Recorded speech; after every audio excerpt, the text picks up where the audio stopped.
ಪ್ರಯಾಣಿಕರೇ ಗಮನಿಸಿ, ಸಂಜೆಯಿಂದ ಬಸ್ ಬಂದ್ ಆಗಲಿದೆ.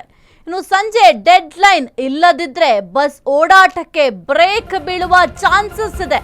ಪ್ರಯಾಣಿಕರೇ ಸ್ವಲ್ಪ ಗಮನಿಸಿ, ಸಂಜೆಯಿಂದ ಬಸ್ ಬಂದ್. ಸಂಜೆ ಡೆಡ್ ಲೈನ್ ಇಲ್ಲದಿದ್ರೆ ಬಸ್ ಓಡಾಟಕ್ಕೆ ಬ್ರೇಕ್. ಎಸ್ಮಾ ಅಸ್ತ್ರಕ್ಕೂ ಕೂಡ ಈಗ ಸೆಡ್ ಹೊಡೆದ ಸಾರಿಗೆ ಸೇನಾನಿಗಳು.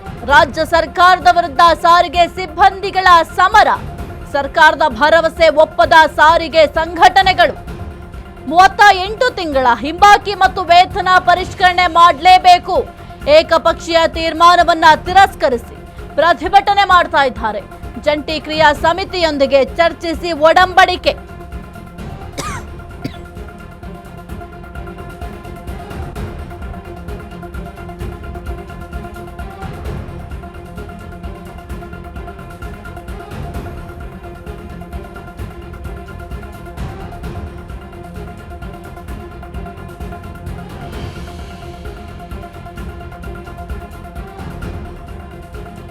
ಸರ್ಕಾರದ ಜೊತೆ ಮಾತುಕತೆ ವಿಫಲ ಆದ್ರೆ ಬಂದ್ ಫಿಕ್ಸ್ ಅಂತ ಹೇಳಲಾಗ್ತಾ ಇದೆ. ಪ್ರಯಾಣಿಕರೇ ಗಮನಿಸಿ, ಸಂಜೆಯಿಂದ ಬಸ್ ಬಂದ್ ಆಗುವ ಸಾಧ್ಯತೆ ಇದೆ. ಸಂಜೆ ಡೆಡ್ ಲೈನ್ ನೀಡಲಾಗಿದೆ ಸರ್ಕಾರಕ್ಕೆ, ಇಲ್ಲದಿದ್ರೆ ಬಸ್ ಓಡಾಟಕ್ಕೆ ಬ್ರೇಕ್ ಬೀಳುತ್ತೆ. ಎಸ್ಮಾ ಅಸ್ತ್ರಕ್ಕೂ ಕೂಡ ಈಗ ಸಾರಿಗೆ ಸೇನಾನಿಗಳು ಸೆಡ್ ಹೊಡೆದಿದ್ದಾರೆ. ರಾಜ್ಯ ಸರ್ಕಾರದ ವಿರುದ್ಧ ಸಾರಿಗೆ ಸಿಬ್ಬಂದಿಗಳ ಮಹಾಸಮರ. ಸರ್ಕಾರದ ಭರವಸೆ ಒಪ್ಪದ ಸಾರಿಗೆ ಸಂಘಟನೆಗಳು 38 ತಿಂಗಳ ಹಿಂಬಾಕಿ ಮತ್ತು ವೇತನ ಪರಿಷ್ಕರಣೆ ಮಾಡಬೇಕು. ಏಕಪಕ್ಷೀಯ ತೀರ್ಮಾನವನ್ನ ತಿರಸ್ಕರಿಸಿ ಈ ಒಂದು ಪ್ರತಿಭಟನೆಯನ್ನ ಮಾಡ್ತಾ ಇದ್ದಾರೆ. ಇನ್ನು ಜಂಟಿ ಕ್ರಿಯಾ ಸಮಿತಿಯೊಂದಿಗೆ ಚರ್ಚಿಸಿ ಒಡಂಬಡಿಕೆ ಮಾಡಲಾಗಿದೆ. ಮಾತುಕತೆ ಇಲ್ಲದೆ ನಿರ್ಧಾರವನ್ನ ಕೈಗೊಂಡಿದ್ದಕ್ಕೆ ತೀವ್ರ ಆಕ್ರೋಶವನ್ನು ಕೂಡ ವ್ಯಕ್ತಪಡಿಸಲಾಗಿದೆ. ಇನ್ನು ಬೇಡಿಕೆ ಈಡೇರಿಸುವವರೆಗೂ ಕೂಡ ಹೋರಾಟದ ವಾರ್ನಿಂಗ್ ಅನ್ನ ಕೊಟ್ಟಿದ್ದಾರೆ. ಸದ್ಯಕ್ಕೆ ಸಂಜೆ 4 ಗಂಟೆಯವರೆಗೂ ಕೂಡ ಸರ್ಕಾರಕ್ಕೆ ಡೆಡ್ ಲೈನ್ ಅನ್ನ ನೀಡಲಾಗಿದೆ. ಏನು ನಮ್ಮ ಬೇಡಿಕೆಗಳಿದ್ದಾವೆ ಆ ಎಲ್ಲಾ ಬೇಡಿಕೆಗಳನ್ನು ಈಡೇರಿಸಲೇಬೇಕು. ಮುಖ್ಯವಾಗಿ 38 ತಿಂಗಳ ಹಿಂಬಾಕಿ ಜೊತೆಗೆ ವೇತನವನ್ನ ಪರಿಷ್ಕರಣೆ ಮಾಡಲೇಬೇಕು ಅಂತ ಪಟ್ಟು ಹಿಡ್ಕೊಂಡು ಕೂತಿದ್ದಾರೆ ನೌಕರರು.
ಹೋರಾಟ ಮಾಡತಕ್ಕಂಥದ್ದು ಸಾರಿಗೆ ನೌಕರರಿಗೆ ಏನಾದ್ರೂ ಸರ್ಕಾರ ಅನೌನ್ಸ್ಮೆಂಟ್ ಮಾಡಬೇಕು ಅಂತಾನೆ ಹೊರತು ಬರೀ ಕಾಗದದ ಮೇಲಿನ ಪ್ರಣಾಳಿಕೆಗಳಲ್ಲಿ ಆಗ್ತಕ್ಕಂಥ ಆಶ್ವಾಸನೆಗಳು ಆಗ್ಬಾರ್ದು ಅಂತಕ್ಕಂಥದ್ದೇ ನಾವು ಇಲ್ಲಿವರೆಗೂ.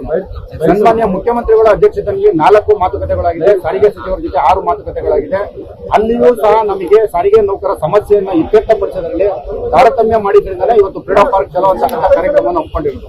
ಹಾಗಾಗಿ ನಾವು ಏನಿಟ್ಟಿದ್ದೀವಿ 38 ಹಿಂಬಾಕಿ 1/1/2024 ವೇತನ ಒಪ್ಪಂದ ಏನಿದೆ, ದಯಮಾಡಿ ಅದನ್ನ ಜಾರಿ ಮಾಡಬೇಕು ಅನ್ನೋದಕ್ಕೋಸ್ಕರ ನಾವು ಕ್ರೀಡಾ ಪಾಠ ಸೇರಿದ ಹೊರತು ಇವರ ಆಶ್ವಾಸನೆಗಳು ಇದ್ದವರಿಗಲ್ಲ. ಹಾಗಾಗಿ ನಮ್ಮ ಬೇಡಿಕೆ ಏನಿದೆ 2 ಪ್ರಮುಖವಾದಂತ ಸರಳವಾದಂತಹ ಬೇಡಿಕೆ. 38 ತಿಂಗಳ ಹಿಂಬಾಕಿ, ಅದರಲ್ಲಿ 26 ತಿಂಗಳು ಕೊಡೋದಕ್ಕೆ ಸರ್ಕಾರ ಒಪ್ಕೊಂಡಿದೆ. ಉಳಿದ 12 ತಿಂಗಳು ಮತ್ತೆ 1/3/25 ಅಂತಕ್ಕಂಥದ್ದು ಅದು ನಮ್ಮ ಬೇಡಿಕೆ ಅಲ್ಲ. 1/1/24ಕ್ಕೆ ನಮ್ಮ ವೇತನ ಪರಿಷ್ಕರಣೆ ಮಾಡಬೇಕಾಗಿರ್ತಕ್ಕಂಥದ್ದು 1957ನೇ ಇಸ್ವಿಯಿಂದ ಸಾರಿಗೆ ಸಂಸ್ಥೆಯಲ್ಲಿ ಪಾಲನೆ ಮಾಡ್ಕೊಂಡು ಬಂದಿದ್ದಾರೆ. 4 ವರ್ಷಕ್ಕೊಂದ್ಸಲ ವೇತನ ಪರಿಷ್ಕರಣೆ ಅಂತಕ್ಕಂಥದ್ದನ್ನ ಅದನ್ನ ಬಿಟ್ಟು ಸುಮ್ಮನೆ ಅನ್ಯ ಮಾರ್ಗಗಳನ್ನ ಮಾಡ್ಕೊಂಡು ಮತ್ತೆ ಸರ್ಕಾರನೇ ಸಹ 4 ವರ್ಷದ ವೇತನ ಪರಿಷ್ಕರಣೆಯನ್ನ ವೈಲೇಟ್ ಮಾಡ್ತಕ್ಕಂಥದ್ದನ್ನ ಯಾವುದೇ ಕಾರ್ಮಿಕ ವರ್ಗ ಅದನ್ನ ಒಪ್ಪೋದಿಲ್ಲ. ಹಾಗಾಗಿ ನಮ್ಮ ನಿಲುವಿನಲ್ಲಿ 3/25 ಇಟ್ಕೊಂಡು ಬಂದ್ರೆ ನಾವು ಯಾವುದೇ ಸಂದರ್ಭದಲ್ಲಿ ಒಪ್ಪೋದಿಲ್ಲ.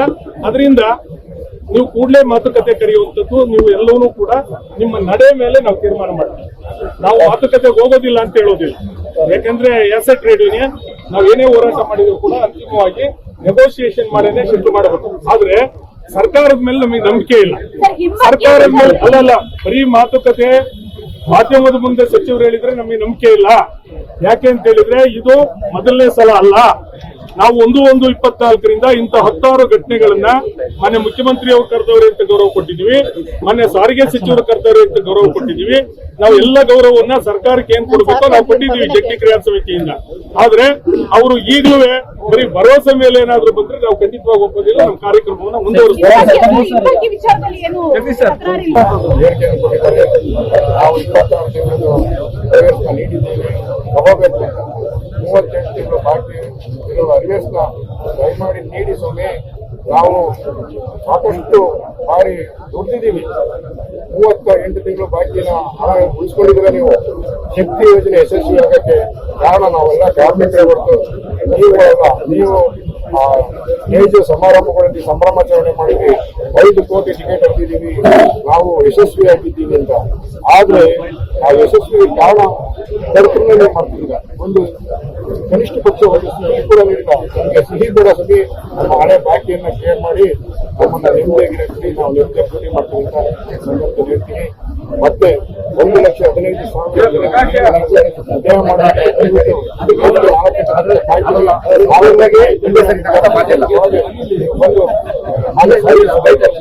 ಬಂದು ನಮ್ಗೆ ಹೇಳಿಕೆ ಕೊಟ್ಟು ನಮ್ಮನ್ನ ಬಂದು ನಾವು ವಾಪಸ್ ತಗೋಬೇಕು ಅಂದ್ರೆ ಜಂಟಿ ಕ್ರಿಯಾ ಸಮಿತಿ ಎಲ್ಲ ಹಿರಿಯ ಮುಖಂಡರ ಮುಂದೆ ನೀವು ಹೇಳ್ಬೇಕು.